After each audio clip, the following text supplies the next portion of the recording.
Kapag tayo nakakaranas ng masasamang pangyayari o problema, normal lang na makaranas ng pag-aalala at pagkalungkot.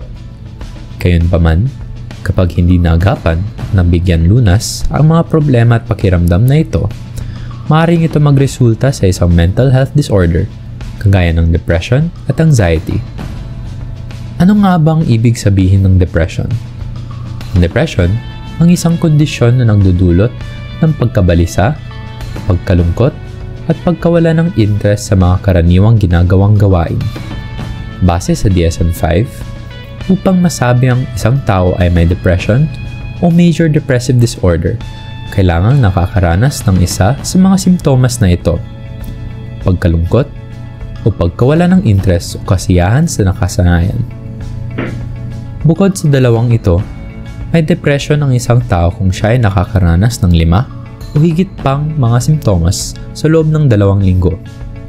Pang-araw-araw o halos buong araw na nakakaranas ng kalungkutan, pagkawala ng interest o kasiyahan sa lahat o halos lahat ng gawain, kapansin-pansing pagbaba o pagtaas ng timbang ng katawan, pagkadagdag o pagkabawas ng gana sa pagkain, hirap sa pagtulog o sobrang pagtulog, psychomotor agitation o isang state ng anxiety na nagre-resulta sa paulit-ulit at hindi sinasadyang paggalaw, retardation o ang pagbagal o paghadlang sa iyong mental o physical na aktibidad halos araw-araw, pagkapagod o pagkawala ng energy halos araw-araw, damdamin ng pagkawalang halaga o labis-labis at hindi angkop na pagsisisi o pangongonsensya, pagkabawas ng kakayahan mag-isip o concentrate, indecisiveness o kahirapan sa pagdedesisyon, paulit-ulit na pag-iisip ng kamatayan at pag-iisip ng suicide o pagpapakamatay kahit walang konkretong plano para isagawa ito. Ang mga simptomas na ito ay nagbibigay ng matinding distress at naapektuhan ng mga ito ang social, occupational at iba pang mahahalagang bahagi ng pag-iisip. Mahalagang alalahanin na upang masabi ang mga simptomas na ito ay dahil sa major depressive disorder. Hindi dapat ito nanggagaling sa paggamit ng iba't ibang substances kagaya ng SAD, sigarilyo, alak o droga, at iba pang kapansanan. Ngayong tapos na tayo sa depression, ano naman ang anxiety? Ang anxiety ay ang pagkakaroon ng pangangamba na may mangyayaring problema. Ito ay magkaiba sa takot dahil ang takot ay agad-agad na reaksyon na nangyayaring panganib. Ang mga tao ay maaaring makaranas ng anxiety sa iba't ibang pamamaraan. Maaaring hindi sila ay mapakali, may tensyon na nararamdaman sa katawan, at iba pang sintomas katulad ng sobrang pagpapawis, mabilis ang paghinga, at nakakaramdam ng kagustuhang tumakbo o tumakas sa nararanasang problema o sitwasyon. Ang anxiety ang pinakakaraniwang psychological disorder at mayroong iba't ibang klase ito: social anxiety disorder, panic disorder, at generalized anxiety disorder. Ang social anxiety disorder o ang pagkatakot sa mga di kilalang tao o pagkatakot na mahusgahan ng ibang tao ay magkaiba sa pagiging mahiyaing tao.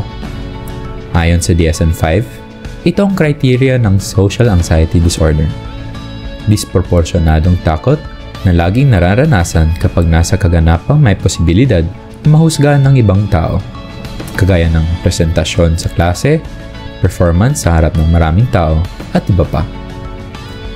Nakakaramdam ng anxiety o pangangamba na baka mahusgahan ng ibang tao. Umiiwas sa sitwasyon na maaaring mahusgahan ng ibang tao o tinitiis ang sitwasyon at nakakaramdam ng matinding anxiety. Para sa panic disorder, ito ang criteria: paulit-ulit na pagranas ng mga hindi inaasahang panic attacks. Ano nga ba ang panic attacks? Ito ang isang biglaang pagkaranas ng matinding takot, matinding pagkabahala o kakulangan sa ginhawa, at nararanasan rin ang 4 o higit pa sa mga sumusunod na sintomas: palpitations o mabilis na pagtibok ng puso, pagpapawis, panginginig, hirap sa paghinga, pakiramdam ng nasasakal, pagkahilo, chills o pakiramdam ng init sa katawan, pagkamanhid, hirap na kilalanin ang realidad, o pakiramdam na parabang nahihiwalay ka sa sariling katawan, takot na mawala ang kontrol sa buhay, o takot na mabaliw, o takot sa kamatayan. Upang masabi na mayroon kang panic disorder, nakakaranas ang pasyente sa loob ng 1 buwan ng pag-aalala sa una, posibilidad na magkaroon ulit ng panic attack.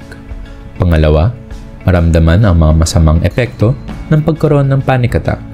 Halimbawa, nahihirapan huminga, pagbilis ng tibok ng puso, o pangatlo, pagbago ng ugali dahil sa panic attack.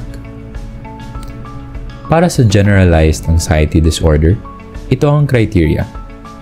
Una, halos buong araw na nakakaramdam ng pangangamba at pag-aalala tungkol sa mga sitwasyon o aktibidad na nararanasan o mararanasan. Pangalawa, nahihirapan na ikontrol ang pangangamba at pag-aalala. At pangatlo, ang pangangamba o pag-aalala ay maiugnay sa 3 sintomas. Hindi mapakali, madaling mapagod, mahirap tumutok sa mga gawain o nabablangko ang isip, iritable, pagkasakit ng kalamnan, at panghuli, hindi makatulog ng maayos. Mahalagang paalala na ang gabay na ito ay hindi dapat gamitin pang-diagnose ng mental health disorder. Kailangan pa rin pumunta sa mga profesional kagaya ng psychologist o psychiatrist upang makakuha ng angkop at wastong lunas.